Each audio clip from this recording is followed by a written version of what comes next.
The prophet stories are amazing. We like to hear the prophet stories. We like to hear the prophet stories. আসসালামু ওয়ালাইকুম আসসালাম। কেমন আছো তোমরা? আলহামদুলিল্লাহ, আমরা ভালো আছি।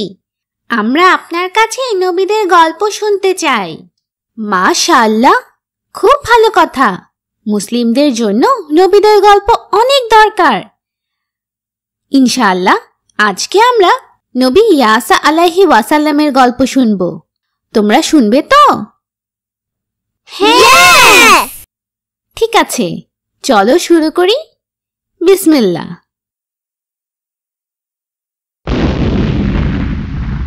নবী আল ইয়াসা আলাইহি ওয়াসাল্লাম ইংরেজিতে ইলিশা আলাইহি ওয়াসাল্লাম নামে পরিচিত। সম্পূর্ণ কোরআনে মাত্র দুবার সূরা আল আনাম এবং সূরা সাদে তার কথা বলা হয়েছে।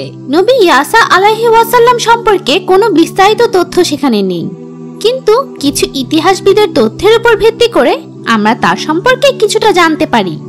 তোমরা তো জানো, সুলাইমান আলাইহি ওয়াসাল্লামের মৃত্যুর পর তার রাজ্য দুই ভাগে ভাগ হয়ে যায়।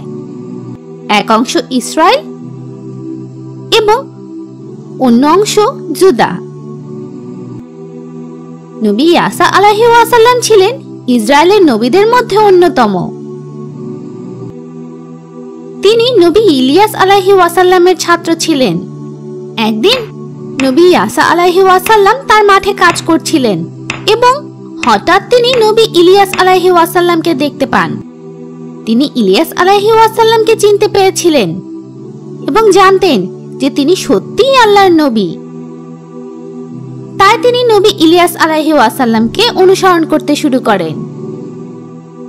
তিনি প্রায় 10 থেকে 12 বছর হযরত ইলিয়াস আলাইহি ওয়াসাল্লামের সাথে ছিলেন। নবী ইলিয়াস আলাইহি ওয়াসাল্লামের মৃত্যুর আগে তিনি ইয়াসা আলাইহি ওয়াসাল্লামকে তার ইচ্ছে মতো যে কোনো জিনিস চাইতে বলেন। ইয়াসা আলাইহি ওয়াসাল্লাম আল্লাহর এবং নবী ইলিয়াস আলাইহি ওয়াসাল্লামের দোয়া চেয়েছিলেন।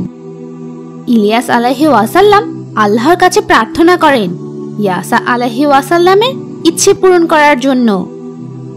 আল্লাহ তার দোয়া কবুল করে নেন এবং ইসরায়েলের লোকদের সঠিক পথ দেখানোর জন্য ইয়াসা আলাইহি ওয়াসাল্লামকে নবী হিসেবে পছন্দ করেন। নবী তার লোকেদের সৃষ্টিকর্তা হিসেবে আল্লাহকে বিশ্বাস করতে লোকেদের আমন্ত্রণ জানাতে শুরু করেন। তিনি তাদের বোঝানোর চেষ্টা করেন যে বালের মূর্তির কোনো শক্তি ছিল না। নবী ইয়াসা আলাইহি ওয়াসাল্লাম কি কোনো অলৌকিক ঘটনা দেখিয়েছিলেন? হ্যাঁ, তিনি দেখিয়েছিলেন।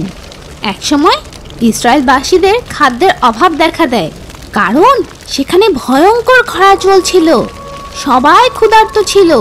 লোকেরা খরা দূর করার জন্য নবী ইয়াসা আলাইহি ওয়াসাল্লামকে অনুরোধ করে যাতে তিনি আল্লাহর কাছে প্রার্থনা করেন। তিনি তাদের সমস্যা দূর করার জন্য আল্লাহর কাছে প্রার্থনা করেন। আল্লাহ তার দোয়া কবুল করে নেন এবং খরা দূর হয়ে যায়। সেই সময় ইসরায়েলে খুব খারাপ রাজা ও রানী ছিল। তারা বালের মূর্তি পুজো করত। নবী ইয়াসা আলাইহি ওয়াসাল্লাম তাদেরকে মূর্তি পুজো করতে না করে এবং আল্লাহর নিয়ম অনুসরণ করার জন্য বোঝানোর চেষ্টা করে, কিন্তু খারাপ রাজা ও রানী তার কথা শুনতে চায়নি। তারা তাকে আল্লাহর নবী মানতে অস্বীকার করে। যখন নবী ইয়াসা আলাইহি ওয়াসাল্লাম তাদের বুঝাতে পারলেন না, তখন তিনি একজন যুবক রাজকুমার জেহুকে মন্দ রাজা ও তার লোকদের বিরুদ্ধে ব্যবহার করেন। জেহু মূর্তি পুজো অপছন্দ করতেন। তিনি তার লোকদের মূর্তি পুজো বন্ধ করতে বাধ্য করেছিলেন। এমনকি তিনি মূর্তি পুজো করে এরকম খারাপ লোকদের হত্যা করেন। তার সময়কালে লোকেরা আল্লাহর আইন অনুসরণ করতে শুরু করে, কিন্তু দুর্ভাগ্যবশত তার মৃত্যুর পর ইসরায়েলের লোকেরা আবার খারাপ কাজ করতে শুরু করে। তারা খারাপের অনুসারী হয়ে যায়। নবী ঈসা আলাইহি ওয়াসাল্লাম, যাকে ইংরেজিতে যিশু বলা হয়, তিনি আসার প্রায় 800 বছর আগে নবী ইয়াসা আলাইহি ওয়াসাল্লাম মারা যান। আজকে আমাদের নবীদের গল্প এখানেই শেষ। ইনশাআল্লাহ পরের বার আমরা নবীদের আরেকটি সুন্দর গল্প শুনবো।